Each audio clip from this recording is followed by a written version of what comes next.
Today I'm going to tell you about the time that I had a seizure and ended up in the ER. Hey everyone, my name is Adriana and welcome to Operation 𝘽𝙁𝘼, a channel where I talk about mental health and random life experiences. Not too long ago, I was on a very strange life path and I was trying to do something that, to put really simply, was kind of insane. I guess it came out of a place of desperation, and for whatever reason, I guess I know the reasons, but still, it's like, for whatever reason, I got the idea of trying to, of trying to go to sleep every other night, like a maniac. And like I said, it came from a place of desperation. I felt like I had so much to do. I felt like I had a lot to catch up on. And I was actually reflecting on this today, and I realized that the year when this happened was like the year where my business was suffering, like, the absolute most. I almost went out of business in 2022. If it wasn't for a client in the beginning of 2023, like, I would have had to totally close down my business. So that guy was my saving grace. But 2022 was like a terrible year. And on October 17th, 2022, I had my first seizure ever, and it landed me in the ER. And I guess I'll kind of tell you how all of that unfolded. I went to see my brother Bart one evening. I had driven there. It was late. His kids had already gone to bed,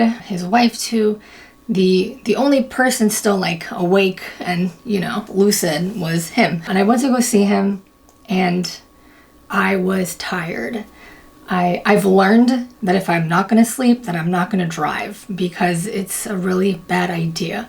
There are times where I will put this to the test, but I've also learned exactly how much sleep I can go without. I have learned sleep is critical. Every scientist will tell you that.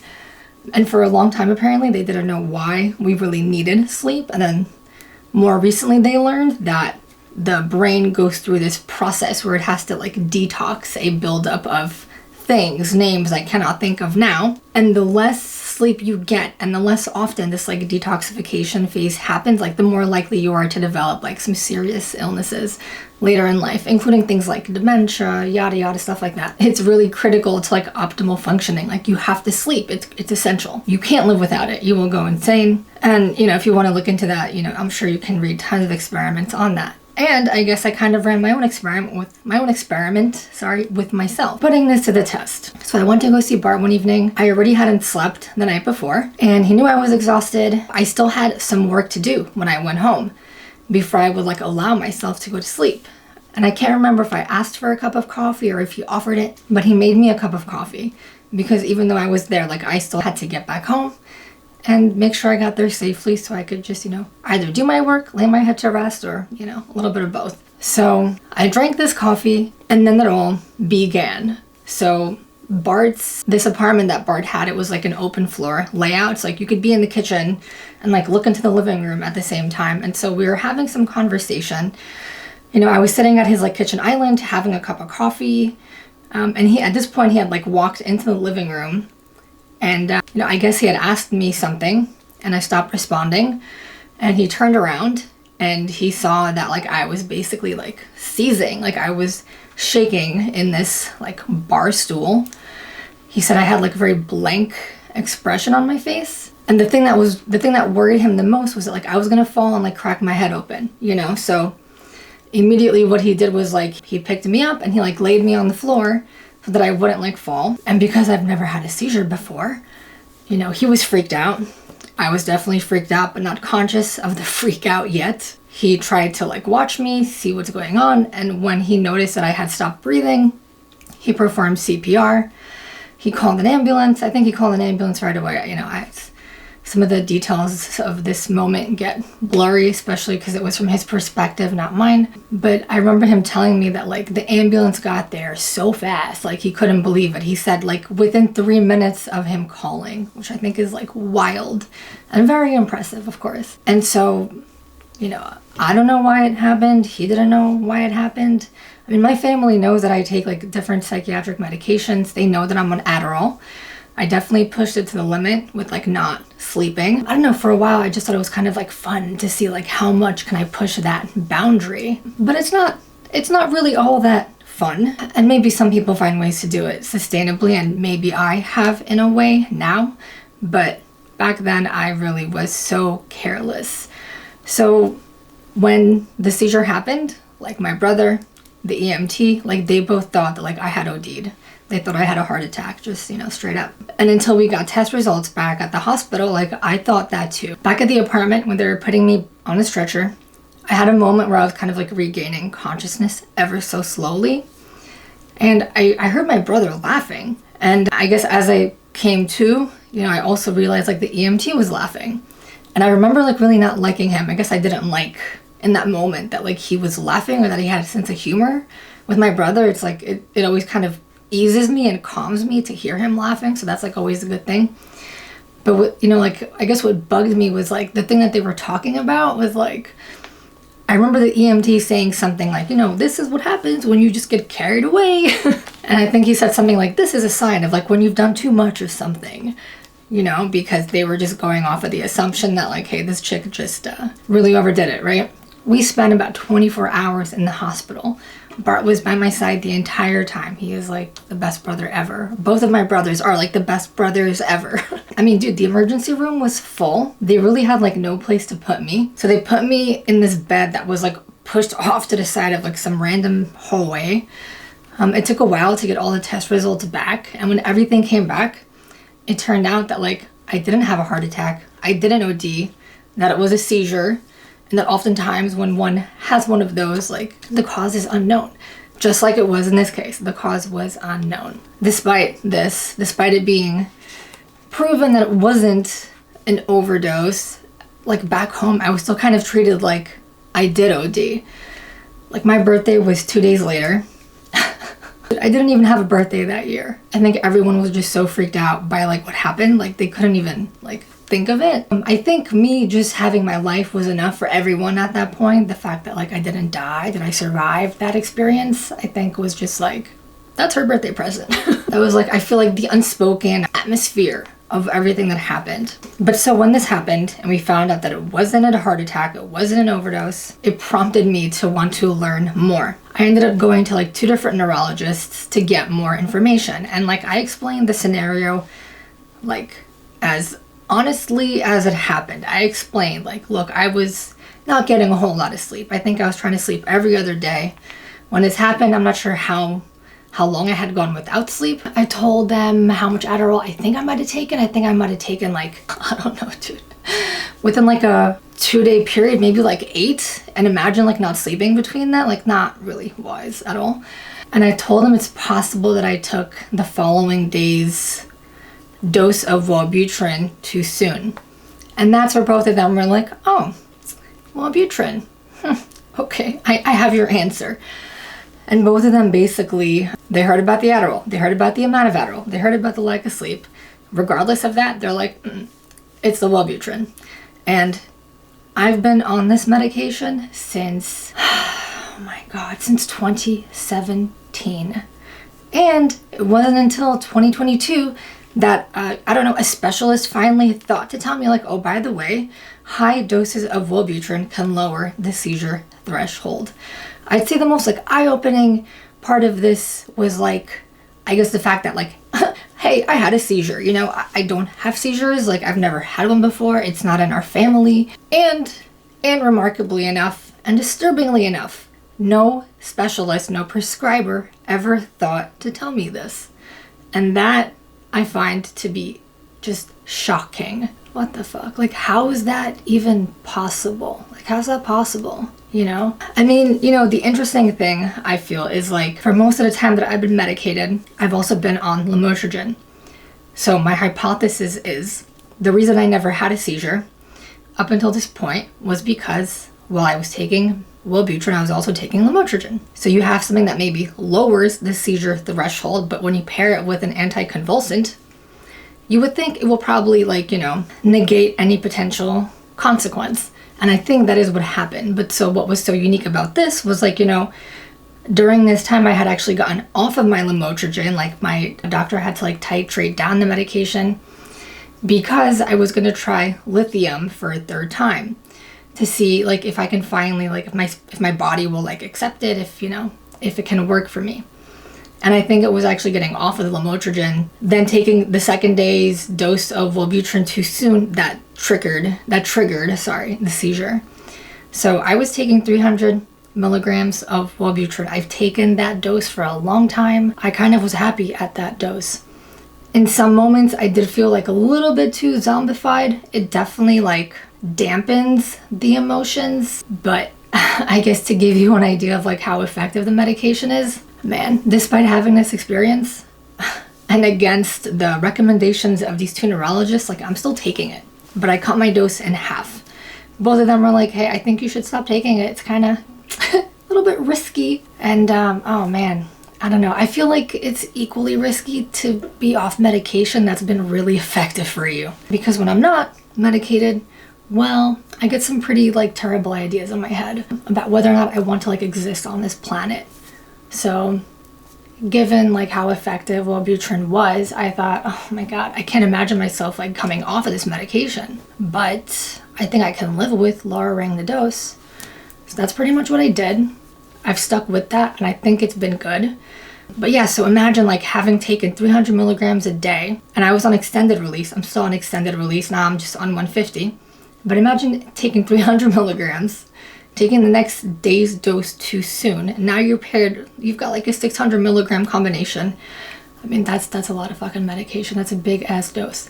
And so within the Wellbutrin, like patient information packet they're supposed to give you, or that they do give you at the pharmacy, it mentions this shit. It talks about how Wellbutrin lowers the seizure threshold. And if you just Google like Wellbutrin seizure threshold, like you'll see there's various studies that report like higher incidences of seizures. And I don't know, I read somewhere that like there's like a 1% chance that Wellbutrin patients will have a seizure.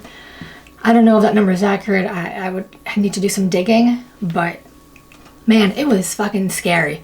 There's a few things I learned about seizures, a few things. So maybe first we can talk about what the experience is like and all the things that could go wrong.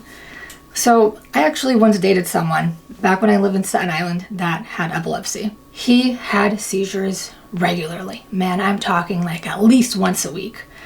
And being someone who doesn't really fully understand what this entails, man, having been with him and having had to witness this so much, what a freaky thing that was. I mean, it's weird because I was thinking about this earlier. Like, he didn't have like a great paying job. Like, we were younger. It was kind of like acceptable to like not be making a ton of money, you know? It's like you're just kind of figuring out your life, your career, whatever.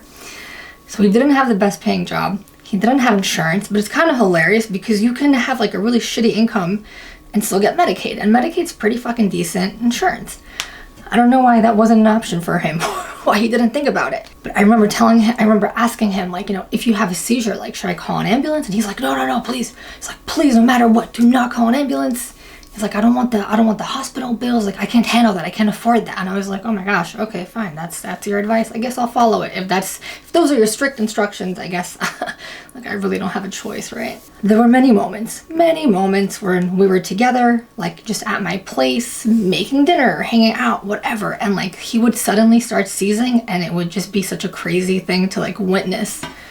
I mean, it could take like up to 15 minutes for him to like regain consciousness. There was one time where I was in I'll call my microscopic kitchen, because it was literally like the size of a closet.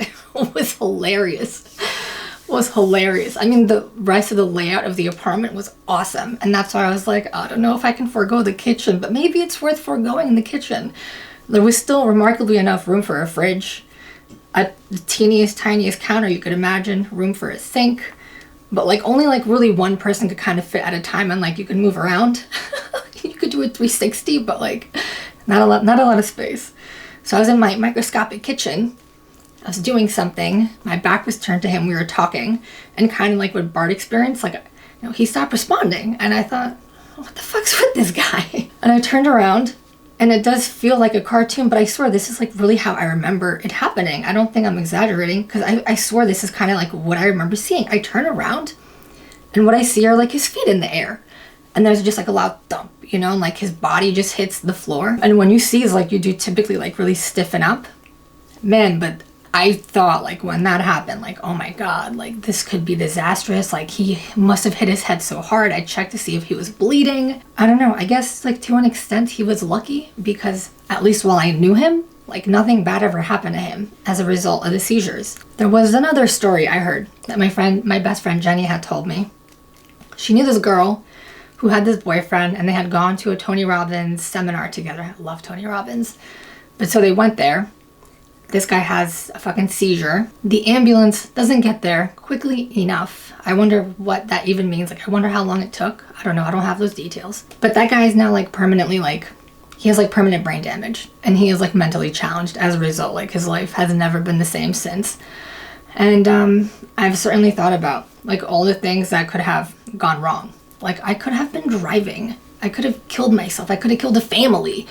I mean, there's so many things that could have gone wrong. You know, when the seizure happened, like my brother performed CPR because at one point he saw that I had stopped breathing. When you have a grand mal seizure, like this happens sometimes, like where the person just stops breathing, but it's not supposed to last very long, and like breathing usually does resume. But if you don't fully understand what's going on, or if this person doesn't have a tendency to have seizures, it's better to be on the safer side. So my brother performed CPR. He was trained as an auxiliary cop, and I'm very glad he did perform that CPR. Because, I mean, hey, that could have made really all the difference, you know? I mean, my life could be very different if he wasn't there, if he didn't, like, you know, put me on the ground, if he didn't perform CPR, if that ambulance didn't show up on time. I mean, I don't know. Like, there's no way to know, like, what could have happened, but I think we can all imagine what could have gone wrong. But there are some other things I learned about having a seizure, which is, man, the hit that your body can take. So from a CPR alone, like I was in so much pain. My ribs hurt for about 8 months. And I know that probably sounds like insane. Like most of you probably can't even like fathom like what that even is like. But I remember, and I know because I counted, I kept telling myself like, there's no way it's gonna take whatever amount of months. Like it's crazy. There's no way it's gonna be like that long.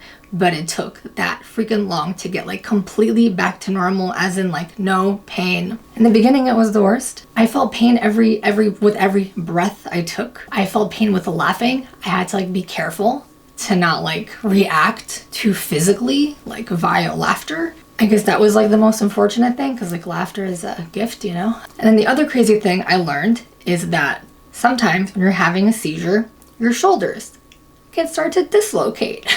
Oh my God, how exciting. In some cases, they do dislocate. In my case, I had a partial dislocation of both shoulders. And man, that in and of itself is so painful. Like I felt soreness. And I also couldn't maneuver my arms in the same way I used to. Like I didn't have the same freedom.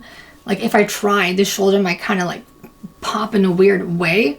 Like it wouldn't dislocate, but it didn't feel like it was where it needed to be. And it would freaking hurt. One of my shoulders is back to normal. Seeing a chiropractor regularly really has made a huge difference. One of my shoulders isn't yet back to normal. And I mean, we're talking, this is like 2 years ago. So, you know, having a seizure is not like, you know, it happens one day and like you're back to life and everything's normal the next day. Oh my God, no.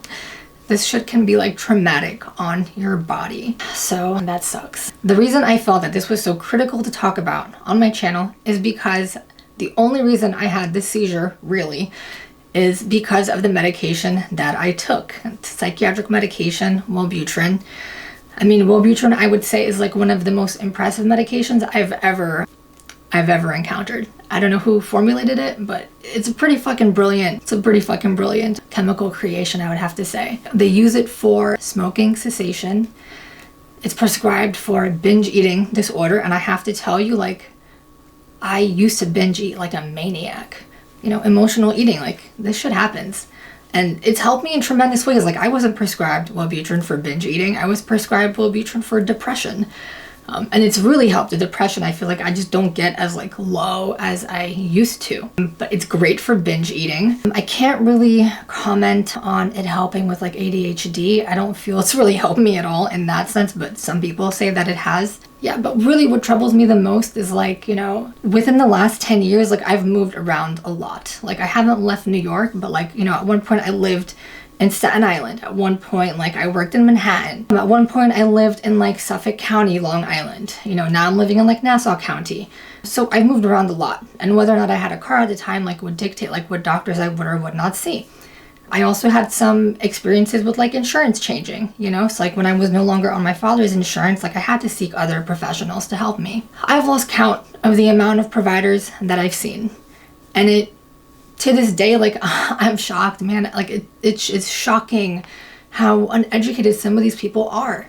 They may be educated enough to the point that they've earned a certification that they're, you know, by law allowed to prescribe you medication, but it doesn't mean that they're all that well versed on what they are prescribing you. And I think everyone can agree that that is a problem. You know, it's the job of these people to educate you on medication that they are prescribing to you. It shouldn't have to be up to the patient to educate themselves in like every facet of their health. That's what these doctors or specialists are there for. But unfortunately, you know, some of the most like well-educated people won't even think to tell you these things. Like I've seen prescribers that were, I think the lowest certification you need is like a psychiatric nurse practitioner. It's like I've seen psychiatric nurse practitioners and I've seen psychiatrists. You know, psychiatrists have like the most extensive education, and they will not discuss some of this shit with you. So if you suspect that your provider is uneducated, or maybe you should just assume that to a certain extent they will be, you have to educate yourself on these things. You know, I feel like that's really not fair. I feel like it's fucking exhausting. And I guess my biggest question here is like, why is technology not being leveraged for this? I mean, I feel like it should be simple enough to build out some kind of programs where, like, you know, when you're prescribing someone some kind of like cocktail of medications, that certain questions or certain like bullet points, like they are addressed. They are at least mentioned. I mean, wouldn't that legally protect the prescribers, like to begin with? Like, isn't that of benefit to them? So, you know, I can't help but wonder like really what could be done differently here. And I wonder why things haven't changed yet. You know, is it the fact that like people aren't complaining enough? Is it the fact that there's not enough like attention brought to all this? I don't know what it would take. I don't have to be the, I don't want to have to be the one that's like, I'm going to build this website. You know, and like, I guess I could be one of those people, but it's like, dude, you would hope and you would think things like this already exist. But I don't know, they don't really seem to. So I guess that's my biggest issue here is like, look, if you're going to be taking some medication, like, man, you may want to read up on it. You may want to read up on it quite a bit. And I mean, this can also be a challenge because, you know, for the longest time, when I'd be prescribed different medications, I would just think to myself, like, you know, I don't want to look into the side effects because I don't want it to like get into my head. And then for me to manifest these things because I'm just thinking about them. But not knowing is not really a good approach either. What is the middle ground? I'm not totally sure. I'm not happy that this is the way that I found out about Wellbutrin's lowering of the seizure threshold. I feel like you shouldn't have a seizure to find out that that's one of the side effects. You know, because you could have a seizure and your life could change in horrible ways. What I experienced really was so minor. I feel really lucky. And I guess that's the thing I wanted to talk to you guys about is like, you're putting these chemicals in your body. You may want to read up on them a bit. And I don't know, if it takes you having to be a bit more educated than the prescriber, then that's what it is.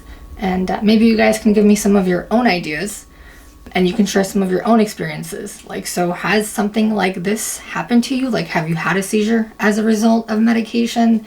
Have you had some extreme side effects, like where you required hospitalization? And what do you think would be the solution here? I mean, if you live in the States, you know, you've probably had a similar experience to me where like you weren't completely educated or educated at all by the people prescribing you these meds. Like, so what needs to happen, do you think? What kind of system should they design? And what could we do collectively to encourage those in power in the medical system that like this is worth having? Because I think it is. I think that's all that I have for you guys today. Thank you so much for tuning in. If you like this video, if you got something out of it, please hit like. If you want to see more content like this about mental health, about my random life experiences, be sure to hit subscribe, and I'll see you guys really soon. Take it easy.